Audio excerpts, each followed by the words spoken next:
If any opinion is compelled to silence, that opinion may, for aught we can certainly know, be true. To deny this is to assume our own infallibility. A state which dwarfs its men, in order that they may be more docile instruments in its hands even for beneficial purposes, will find that with small men no great thing can really be accomplished. A party of order or stability, and a party of progress or reform, are both necessary elements of a healthy state of political life. So long as an opinion is strongly rooted in the feelings, it gains rather than loses in stability by having a preponderating weight of argument against it. The human faculties of perception, judgment, discriminative feeling, mental activity, and even moral preference, are exercised only in making a choice.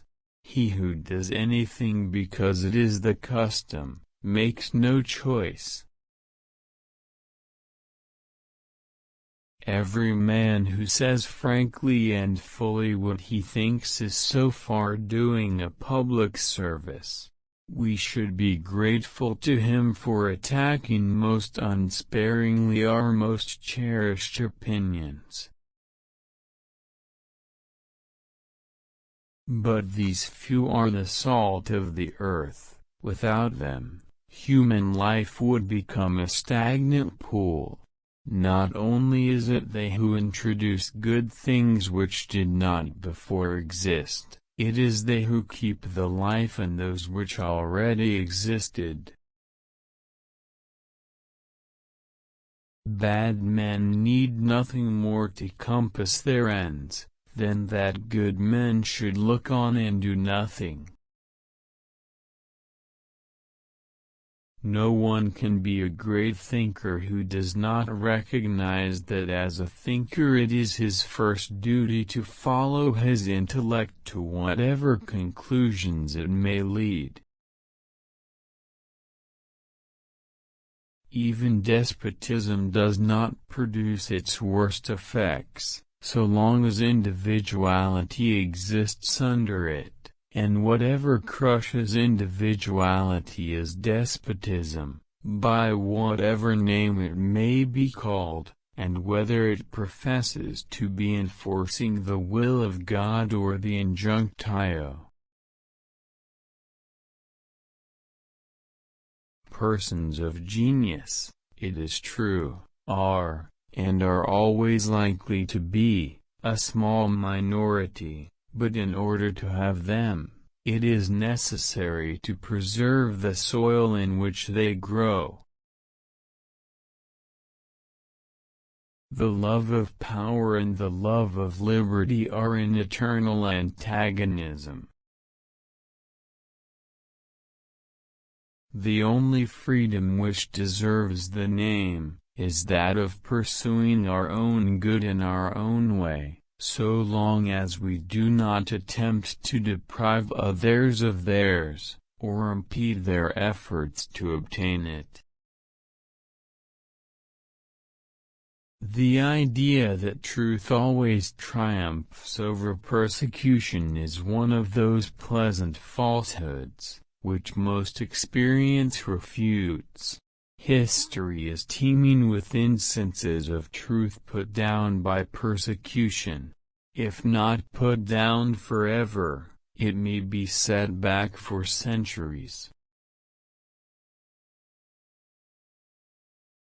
If all mankind minus one were of one opinion, and only one person were of the contrary opinion, mankind would be no more justified in silencing that one person, than he, if he had the power, would be justified in silencing mankind. After the primary necessities of food and raiment, freedom is the first and strongest want of human nature. It is not because men's desires are strong that they act ill, it is because their consciences are weak. I will call no being good who is not what I mean when I apply that epithet to my fellow creatures, and if such a creature can sentence me to hell for not so calling him, to hell I will go.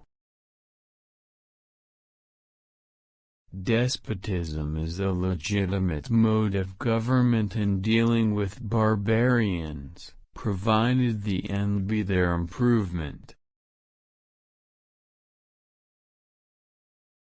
So true is that unnatural generally means only uncustomary, and that everything which is usual appears natural. It is better to be a human being dissatisfied than a pig satisfied, better to be Socrates dissatisfied than a fool satisfied. Both teachers and learners go to sleep at their post as soon as there is no enemy in the field. A person may cause evil to others not only by his actions but by his inaction, and in either case he is justly accountable to them for the injury. Truth gains more even by the errors of one who, with due study and preparation, thinks for himself, than by the true opinions of those who only hold them because they do not suffer themselves to think. I have learned to seek my happiness by limiting my desires, rather than in attempting to satisfy them. He who lets the world, or his own portion of it, choose his plan of life for him, has no need of any other faculty than the ape-like one of imitation. He who chooses his plan for himself, employs all his faculties,